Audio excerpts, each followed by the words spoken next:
The world is full of good news. The following are just a few. Thanks to a UN World Food Program-sponsored project in Afghanistan that supported some 1.5 million Afghans in 2010, many roads and irrigation systems have been built or repaired, improving livelihoods and making remote villages accessible by road.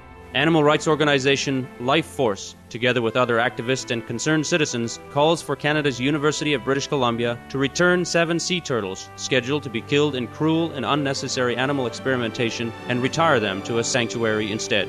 Following a life-threatening injury from gunshot wounds in January this year, U.S. Congresswoman Gabriella Giffords is reported to be making swift progress as she is now walking and speaking in full sentences with a bright outlook on getting better.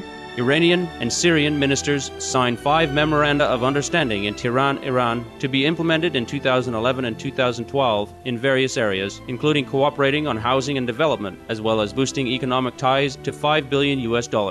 Morocco's infrastructure ministry announces that auto fatalities have been reduced by 20% since the October 2010 introduction of a new highway code that imposes more stringent penalties for driving violations, as well as a points system to preserve order on the roads. The UN Educational, Scientific and Cultural Organization, or UNESCO, and Kerala State in India are promoting the Spice Route Initiative to revive the legacy of an ancient trade center that was once part of a route to Egypt and Europe, where spices were sold for jewelry and gold.